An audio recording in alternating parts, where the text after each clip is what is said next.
Desde hace ya mucho que parece que las escritoras solo pueden hablar de escritoras, de mujeres, de feminismo, de género, sin poder demandar para sí mismas todo el resto de la realidad, patrimonio exclusivo hasta el día de hoy del escritor. Y fue por eso que pensé estas conversaciones como un espacio para explorar la superficie y los confines de la escritura, aventura galáctica y marciana, en tiempos en que los literatos hablamos tanto del mercado y tan poco de la literatura. Eso es parte de las reflexiones que la académica, crítica y escritora Lorena Amaro hace en la introducción de este estupendo libro que además tiene una bellísima portada que se llama Recolectoras, conversaciones con 10 escritoras latinoamericanas contemporáneas, que reúne conversaciones largas y profundas sobre el ejercicio de escribir, sobre los imaginarios, sobre la relación con el tiempo, con la historia, con el feminismo y más, con gente como Mariana Enríquez de Argentina, Nona Fernández, Liliana Colassi de Bolivia, Alejandra Costamaña, Verónica Gerbe Bisecchi, Selva Almada, Fernanda Trías, Claudio Yoa Donoso, Margarita García Roballo y Samantha Schweblin. Miren qué belleza de lista, miren qué belleza de libro, y le damos la bienvenida a Lorena Amaro, a quien tenemos al otro lado del Zoom. Lorena, ¿cómo estás? Bien, muy bien, gracias Antonella. Todo bien, muchas gracias por la lectura. Bueno, muchas gracias por también el tiempo para conversar con nosotras acá en el programa de Recolectoras, y tu parte es la introducción que luego nos invita a seguir las entrevistas reflexionando respecto a algunas imágenes que aparecen de manera constante en las conversaciones que tienes con este grupo de escritoras, y una de esas es la imagen de la recolectora, ¿no? Que citas ahí también la película de las espigadoras, ¿cierto? Y esta idea, una cita hermosa de Úrsula K. Le Guin, a quien amamos, esta idea de que mucha escritura hecha por mujeres tiene que ver con la capacidad de visibilizar y recuperar historias e imágenes que parece que han quedado fuera del canon, ¿no? Hablemos un poco de esa imagen tan potente con la que partes el libro. Sí, bueno, son imágenes que proponen ellas mismas. Son imágenes que surgen de la conversación con las escritoras, cuando varias de ellas me comentan la idea de la recolección o la idea, por ejemplo, del compostaje o la idea de ser mediums. Todas estas ideas confluyen en algunos puntos, como tú bien has observado. Por un lado, el archivo, el hecho de poder rescatar cuestiones que hayan quedado de un lado de las historias oficiales o de los cánones, que creo que también algo de eso hay, por ejemplo, el tema del medio, ¿no? El hacer hablar a ciertos muertos, ¿no? A ciertas voces que no están instaladas en la cultura, que no están instaladas en la reflexión política. La idea del compostaje también tiene que ver con la reescritura, que creo que esa es una de las labores, bueno, ya lo venía diciendo desde mucho antes Adrián Rige en los años 70, ¿no? Que decía, ¿no?, la importancia de la relectura y de la reescritura para el feminismo. Y yo creo que son las dos cuestiones que como se aunan en estas imágenes.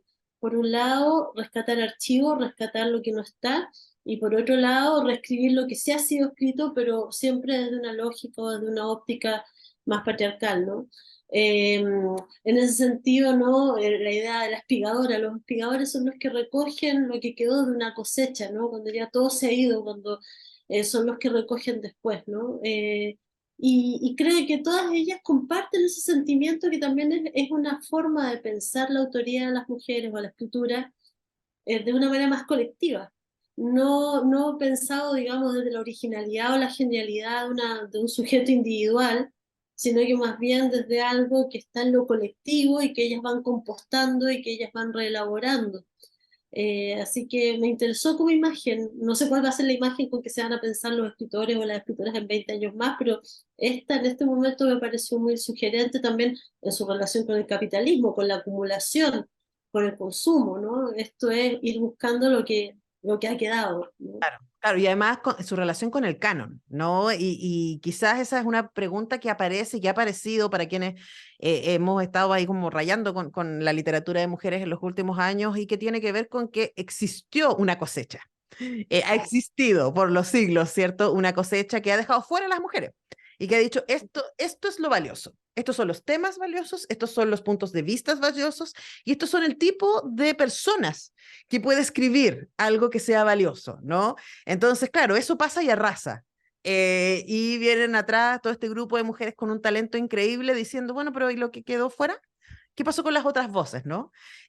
¿Por qué esa imagen fantasmagórica también que aparece, ¿no? Y no solamente de manera evidente desde el género, como en el caso de Mariana Enríquez, sino desde la memoria en el caso de la nona. Entonces, hablemos un poco también del canon, ¿no? Y de la escritura, no sé si en contra, pero en el margen. Mm. Sí, mira, hay dos cosas que quiero decir sobre lo que estás comentando. La primera, que pienso mucho, hace un tiempo estuvimos hablando aquí de la colección de la Biblioteca Recobrada de la Universidad Alberto Hurtado. Mm. En esa colección hay un libro de Mercedes Valdivieso, que es un libro sobre China. Y ahí tú tienes el mismo caso, o sea, Mercedes Valdivieso fue aplaudida en tanto escribió La Brecha, porque se vio que eso era una literatura de mujeres, era sobre una mujer, en fin.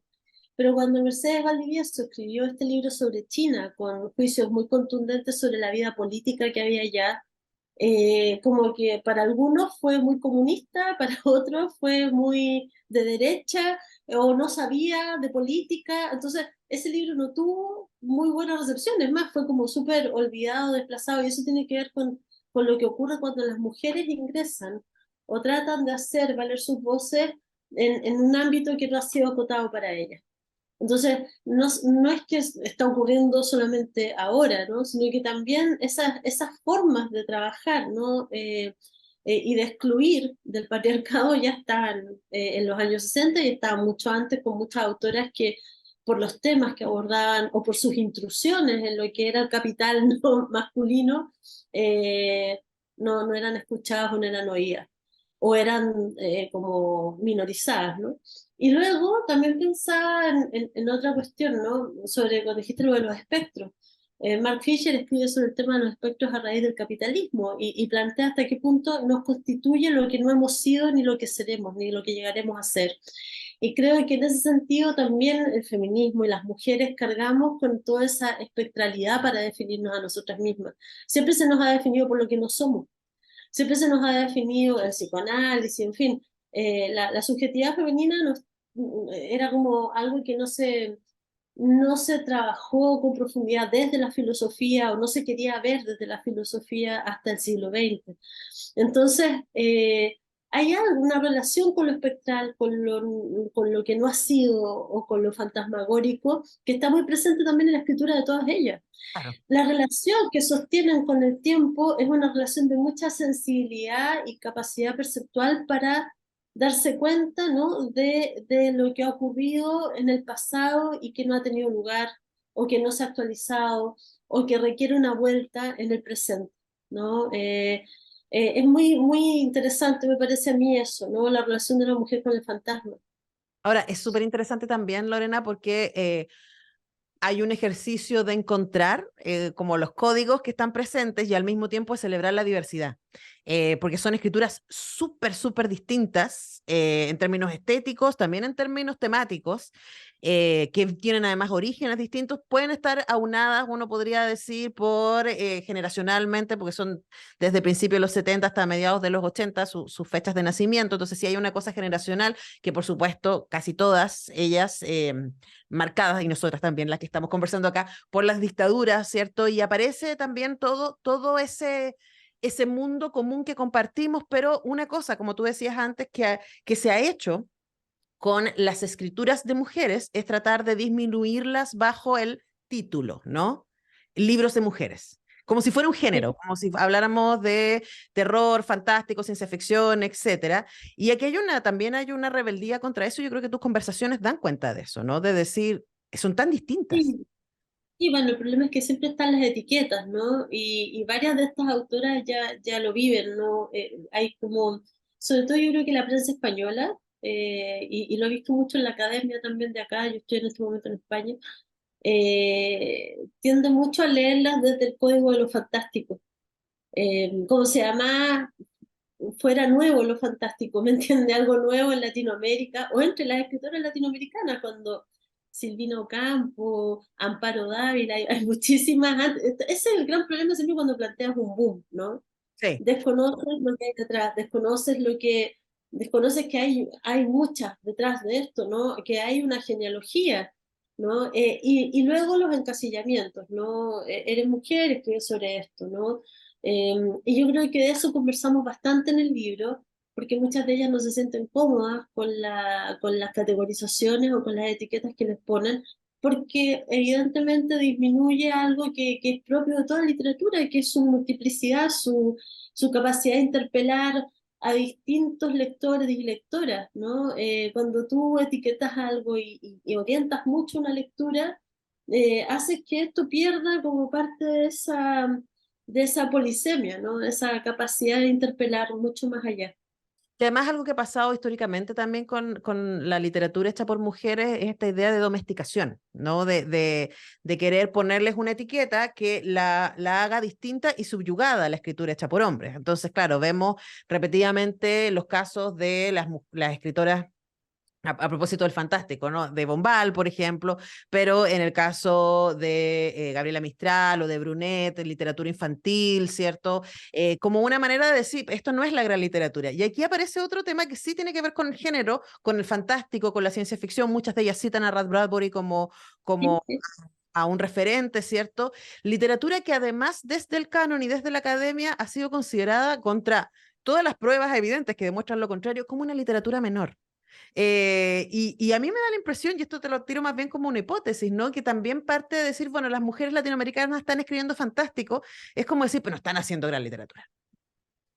Es que sabes que se aunan muchas cosas, porque también hace poco en una introducción que hice por acá, eh, hay otra reflexión más, no solamente que las mujeres escriben en estos géneros menores, sino que, o supuestamente menores, porque no hay que minorizar tampoco la literatura infantil, eso es una cosa muy vieja ya, ¿no? Como, por suerte, como muy revisada y que se ha complejizado mucho más. Pero también hay otra cosa con ser latinoamericana. A mí eso también me interesa, Ah, la cosa como porque el realismo mágico asociado también. exactamente, porque primero los filias hacen una afiliación con el boom que es latinoamericano y que para Europa fue la rareza, el extraño, el otro, era como reeditar, para mí, a mi modo de ver es reeditar lo que plantea Todorov sobre el encuentro, ¿no? Del mundo hispánico, Colón, con el mundo americano, ver en el otro la extravagancia, la rareza, la monstruosidad, digamos. Entonces, también la escritora, el hecho de ser mujer ya te hace rara, entre comillas, es hecha rara por sus pares varones, por el campo literario, se las hacía raras, ¿no? Se las hacía extravagantes, se las hacía mujeres fatales, se las hacía, ¿no? Figuras que rayaban en la monstruosidad por el hecho de ser mujeres y escritoras. Y en este caso también son latinoamericanas. Con lo que a mí me complica, ¿no? Esa lectura, sobre todo desde acá, de las escritoras latinoamericanas fantásticas o las góticas andinas, en fin, porque estás enrareciendo a la otra, ¿no? Estás poniéndola en ese lugar, ¿no? Identitario, que también es un lugar político y también demarca sobre qué puedes hablar. A mí me parece que todo eso, o sea, y por eso también en el libro quería hablar de cosas que tal vez no se reiteran tanto en los espacios como las ferias. Yo he estado bastante en ferias o en congresos en que está muy bien, la literatura de las mujeres actualmente está mostrando realidades que estaban soterradas, realidades que tienen que ver con la corporalidad, con la enfermedad, con la maternidad, con mil historias, ¿no? Pero lo que pasa con eso, digamos, es que no se pueden salir de ello. Mm. No se pueden salir de ello. O sea, si te hacen la mesa y la mesa es sobre maternidades, la mesa es sobre las escritoras anteriores, sobre genealogía, pero las mujeres escritoras también pueden hablar de su gusto o no por Ray Bradbury, o sobre la ciencia ficción, o sobre la política de su país, porque también en algunos casos en las entrevistas les pregunté específicamente por cuestiones políticas, porque me interesaba escuchar qué es lo que decían de eso.